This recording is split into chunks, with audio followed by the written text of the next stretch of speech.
Welcome to 10CP study app. तो आज हम लोग सीखेंगे क्लास 11 का पहला चैप्टर सेट्स थ्योरी। तो सेट थ्योरी क्या है, पहले हम लोग डेफिनेशन से आते हैं। तो डेफिनेशन बोल रहा है कि what is set? A set is a collection of well defined and distinct objects. अभी देखो नाम जो दिया है collection, well defined and distinct, तीनों इंपॉर्टेंट नाम है, इन तीनों का हम लोग अच्छे से समझेंगे। ठीक है, तो क्या है, कुछ वेल डिफाइंड और डिस्टिंक्ट ऑब्जेक्ट का कलेक्शन ही सेट है। जैसे कुछ एग्जांपल्स हम लोग इसको और अच्छे से समझ लेते हैं। Some examples, odd natural numbers less than 10। क्या बोल रहा है, जो ऑड नेचुरल नंबर्स है लेस देन 10, तो odd natural numbers less than 10 क्या है कि 1 3 5 7 9, तो इनको हम लोग कलेक्ट कर सकते हैं। तो ऑब्जेक्ट समझ रहे हैं, जिनको हम लोग कलेक्ट कर सकते हैं, इनको कलेक्ट कर सकते हैं। वैसे द रिवर्स ऑफ इंडिया, बहुत सारे इंडिया के रिवर्स है, जैसे गंगा जमुना सरस्वती, ऐसे बहुत रिवर्स है, तो उनको भी कलेक्ट कर किया जा सकता है। Solution of the equation this, और जिसको मैंने ऑलरेडी सॉल्व कर रखा है 2 and 3 आ रहा है, तो सॉल्यूशन, इस इक्वेशन का जो सॉल्यूशन है यानी कि 2 3, इसको भी हम लोग कलेक्ट कर सकते हैं। तो कलेक्शन मतलब ऐसे बहुत सारे ऑब्जेक्ट्स हैं जिनको कलेक्ट किया जा सकता है, और इनको कलेक्ट करने के बाद ही हम लोग सेट हम लोगों को मिलेगा। तो कलेक्शन ऐसे होता है। अब हम लोग आते हैं कि methods of representing A set. अब इन कलेक्शनों को करे कैसे, रिप्रेजेंट करे कैसे, क्या क्या मेथड है? 2 मेथड है, एक है रोस्टर और टैबुलर फॉर्म, और एक है सेट बिल्डर फॉर्म। रोस्टर और टैबुलर फॉर्म क्या है, जो वैल्यूज देखो यहाँ पे, जैसे मुझे वैल्यूज यहाँ पे मिला था 1 3 5 7 9 और 1 3 5 7 9, तो इनको अगर हम लोग ऐसे लिख के सेकेंड ब्रैकेट के अंदर लिखे, सेट हमेशा सेकेंड ब्रैकेट के अंदर लिखा होता है। टैबुलर फॉर्म में लिखे यानी कि उन पॉइंट्स को लिखे, जैसे 1 3 5 7 9 पॉइंट को लिखा, सेकेंड ब्रैकेट के अंदर लिखा, तो ये होता है रोस्टर फॉर्म। ऐसे द रिवर्स ऑफ इंडिया, यहाँ पे हम लोग उनका अगर नाम लिखे, जैसे Ganga Jamuna dot dot dot, ऐसे नाम होंगे, फाइनाइट नाम होंगे, क्योंकि इनफाइनाइट नहीं है, फाइनाइट और इनफाइनाइट टर्म हम लोग नेक्स्ट चैप्टर में सीखेंगे। लेकिन फाइनाइट, क्योंकि इंडिया के जो रिवर्स हो तो फाइनाइट है ना, एक लिमिटेड नंबर ऑफ रिवर्स है, तो ऐसे ही नाम हम लोग को मिलेगा। अगर हम लोग कलेक्ट कर पाए तो उनको भी लेकर सेट बना सकते हैं। सॉल्यूशन ऑफ द इक्वेशन, जो 2 3 मिला था, 2 3 लेके हम लोगों ने ऐसे सेकंड ब्रैकेट के अंदर लिखा, तो ये होता है टैबुलर फॉर्म, जिनमें वो पॉइंट्स, वो वैल्यूज, वो नाम, उनको कलेक्ट किया जा सकता है ऐसे, और सेकंड ब्रैकेट के अंदर हमें लिखा होता है। सेट बिल्डर फॉर्म क्या होता है? सेट बिल्डर फॉर्म, इन्हीं सेट को हम लोग सेट बिल्डर फॉर्म में लिखते हैं। सेट बिल्डर फॉर्म होता है इसका स्टेटमेंट फॉर्म। स्टेटमेंट फॉर्म क्या होता है? स्टेटमेंट फॉर्म होता है, सोचो यहाँ पे जैसे जो लिखा है odd natural numbers less than 10, ऐसे यहाँ पे स्टेटमेंट फॉर्म में क्या लिखना है, हम लोग लिखेंगे एक्स सच दैट। इस सिंबल का मतलब होता है सच दैट, इस सूट का मतलब हम लोग बोलेंगे such that. X such that यानी कि एक्स क्या है, x is odd natural numbers less than 10। तो एक स्टेटमेंट है, इस स्टेटमेंट को अगर हम लोग सॉल्यूशन करेंगे, स्टेटमेंट को अगर हम लोग कैलकुलेट मतलब इंटरप्रेट करेंगे, तो हम लोग को यही पॉइंट मिलेगा 1 3 5 7 9। तो स्टेटमेंट फॉर्म है, जिसको स्टेट बिल्डर फॉर्म बोला जाता है, और ये टैबुलर फॉर्म है। सिमिलरली जो दूसरा वाला एग्जांपल था, यानी कि क्या था, द रिवर्स ऑफ इंडिया, तो ऐसे लिखेंगे, लिखते Y, Y is the such that, Y is the name of the rivers of India, Y India के रिवर्स का नाम है, और लास्ट वाला था Z, Z is the solution of the equation this. तो इन्हीं को स्टेटमेंट फॉर्म में लिखना, इसको बोलते हैं सेट बिल्डर फॉर्म, और टैबुलर फॉर्म में लिखना, this is the tabular form और रोस्टर फॉर्म। ये दो रिप्रेजेंटेशन कैसे सेट रिप्रेजेंट करें, इन दोनों मेथड से किया जा सकता है। इसके बाद हम लोग आते हैं, और सेकेंड पार्ट हम लोग का जो मैंने बोला था वो था कि well defined. What is well defined? Well defined का मतलब क्या होता है? तो वेल डिफाइंड का मतलब होता है कि जिसका एक यूनिक इंटरप्रिटेशन हो। यूनिक इंटरप्रिटेशन यानी कि डेफिनेशन वाइज देखते हैं, an expression is called well defined if it's definition assign it a unique interpretation. जो इसका डेफिनेशन है, एक यूनिक इंटरप्रिटेशन असाइन करता है। इसका मतलब क्या होता है? इसका मतलब देखो एग्जांपल्स में समझते हैं। तो examples of some not well defined sets, sets नहीं बोलेंगे इसको हम लोग, नॉट वेल डिफाइंड ऑब्जेक्ट्स बोलेंगे, क्योंकि वेल डिफाइंड नहीं होगा तो उसको सेट नहीं बोला जा सकता। तो नॉट वेल डिफाइंड ऑब्जेक्ट्स, तो समझते हैं इस एग्जांपल से कि नॉट वेल डिफाइंड मतलब वेल डिफाइंड क्या होता है, नॉट वेल डिफाइंड क्या होता है। जैसे देखो यहाँ पे बोला है the collection of 10 best poets in the world. अब एक बात देखो, जो 10 बेस्ट पोएट का डेफिनेशन है, ये यूनिक इंटरप्रिटेशन नहीं असाइन करता। क्यों? क्योंकि तुम्हारे लिए कोई और 10 बेस्ट हो सकता है, किसी और के लिए कोई और हो सकता है। 10 बेस्ट होना वैरी करता है man to man, person to person, कि ये कोई इसको बेस्ट बोलेगा, कोई इसको बेस्ट बोलेगा, तो ये यूनिक नहीं है।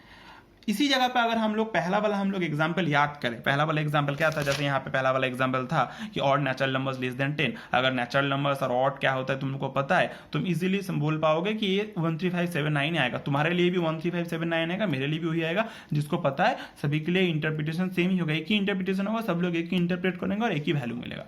तो ऐसे जो जैसे यहाँ पे कलेक्शन किया था, ऐसे जो डेफिनेशंस होते हैं जो यूनिक इंटरप्रेट करते हैं किसी चीज को, डेफिनेशन यूनिकली देते हैं, समझने में मतलब सबके लिए यूनिवर्सल होता है, वो होता है वेल डिफाइन। और जो है इस तरीके की चीजें होते हैं जैसे जो मैन टू मैन वैरी करता है वो वेल डिफाइन नहीं होता। Similarly the collection of most beautiful words in our country, अब कौन मोस्ट ब्यूटीफुल है कौन नहीं है, कैसे कलेक्ट करे, कौन कौन है नहीं कैसे कलेक्ट करे, तो ऐसा तो वैरी करता है, इसके लिए अलग उसके लिए अलग, तो ये भी वेल डिफाइन नहीं है। इसके बाद हम लोग आते हैं थर्ड टर्म, तो वो था क्या, व्हाट इज डिस्टिंक्ट। डिस्टिंक्ट क्या होता है, डिस्टिंक्टनेस। डिस्टिंक्ट मतलब होता है अलग होना, डिफरेंट होना। जैसे देखो इसको भी हम लोग एग्जांपल से, the term distinct is used to refer to a data in a set that is not equal to another data. एक डाटा दूसरे डाटा के साथ सेम नहीं होगा, यानी कि सेट में कभी भी दो डाटा, एक ही डाटा दो बार नहीं रहेगा। मेन चीज वही है, एक डाटा दो बार नहीं रहता, अलग सारे डाटा अलग अलग होते हैं, एक ही बार होता है। जैसे एग्जांपल से समझते हैं, the set of all letters in the word better. Better में जो लेटर्स हैं उनको लेके एक सेट बनाना है, तो क्या करेंगे, देखो बी लिया एक बार, ई लिया एक बार, टी लिया, टी फिर से नहीं लेंगे, क्यों, क्योंकि टी दो बार नहीं लेंगे, सेट में एक एलिमेंट दो बार नहीं रहता, एक ही बार लेंगे, तो टी ले लिया, फिर ई नहीं लेंगे क्योंकि ऑलरेडी ले लिया है, और आर, यानी कि ये बी ई टी आर जो है यही अलग अलग फॉर्मेशन बना के वर्ड बेटर बना रहा है। तो ये भी डिस्टिंक्ट समझ में आया। डिस्टिंक्ट यानी कि एक सेट में एक एलिमेंट दो बार नहीं रह सकता, दो बार नहीं रहेगा, यही होता है डिस्टिंक्टनेस। ठीक है, तो ये तीनों चीजों को समझना है कि कैसे कलेक्ट करना है, वेल डिफाइंड क्या है और डिस्टिंक्ट क्या है, याद रखना है। इसके बाद हम लोग आते हैं the terms belongs to and not belongs to. Belongs to इस सिंबल को बोलते हैं बिलोंग्स टू, और नॉट बिलोंग्स टू ऐसा अगर इसको लिख के कट कर देंगे। बिलोंग्स टू मतलब होता है, जैसे सोचो suppose you are belong to your family, you are belong to that city, you are belong to that country or something like that, you are belong to this, तो ऐसे you are belong to that school, you are belong to that class, मतलब ऐसे अगर तुम state बनाया या तुम्हारे घर के मेंबर्स लेके सेट बनाया जाए तो उस सेट मेंबर्स में तुम भी रहोगे, तुम बिलोंग करोगे क्योंकि तुम उसी फैमिली से हो। ऐसे ही यहाँ पे देखो मैं दिखाता हूँ, in the set 1 3 5 7 9 equal to A लिखा, तो जो 1 है इस सेट में है तो हम लोग लिखेंगे 1 बिलोंग्स टू ए। 2 बिलोंग्स नहीं है, 2 यहाँ पे नहीं है तो 2 does not belongs to A. 6 belongs does not belongs to A क्योंकि 6 यहाँ पे नहीं है। 7 belongs to A. C A B C तो यहाँ पे है ही नहीं क्योंकि यहाँ पे सब न्यूमेरिक नंबर से, ये तो लेटर है तो ए भी नहीं है, C does not belong to A. Similarly एक और एग्जांपल यह है, in the set B B T R, जो अभी थोड़ा देर पहले हम लोगों ने लिखा था, कौन है बी, एलिमेंट बी है और सेट बी है, element B belongs to that set B, T belongs to B, R भी बी में बिलोंग करता है, लेकिन ए नहीं है, ए नहीं बिलोंग करता, डी भी नहीं है, डी भी नहीं बिलोंग करता, एम भी नहीं है, नहीं बिलोंग। अगर एलिमेंट ले 1 एक न्यूमेरिक नंबर है तो यहाँ पे कोई न्यूमेरिक नंबर है ही नहीं, वो भी बी सेट में बिलोंग नहीं करता। तो ऐसे हम लोगों ने कुछ एग्जाम्पल्स लिए जो वेल डिफाइन और नॉट वेल डिफाइंड में समझ में आता है और बाकी चीजें क्लियर करते हैं। इसके बाद हम लोग आते हैं कुछ some particular sets used in mathematics. हम लोग कुछ पर्टिकुलर सेट सीख लेते हैं जो मैथमेटिक्स में यूज होता है। ठीक है, पर्टिकुलर नोटेशंस जो मैथमेटिक्स में यूज किया जाता है। तो पहला है, ये हम लोगों ने पहले भी सीखा है, एक बार फिर से देख लेते हैं, सेट में यूज कर हम लोगों को देखने को मिलेगा। पहला है एन। एन होता है the set of natural numbers. Set of natural numbers यानी कि 1 2 3 4 5 6 7 8 नेचुरल नंबर्स का जो सेट है, इनको लेके जो सेट बनता है वो होता है सेट ऑफ नेचुरल नंबर्स। देखो डॉट डॉट मतलब इनफाइनाइट सेट है, फाइनाइट इनफाइनाइट नेक्स्ट चैप्टर में करेंगे, लेकिन यहाँ पे थोड़ा समझ लेते हैं, जिनके एलिमेंट्स फाइनाइट मतलब काउंट नहीं किया जाता, खत्म नहीं होता, वो होता है इनफाइनाइट, और जो खत्म हो जाता है वो होता है फाइनाइट। तो 1 2 3 5 7 डॉट डॉट डॉट मतलब इनफाइनाइट सेट चलता रहेगा, तो ये है एक नेचुरल नंबर का सेट।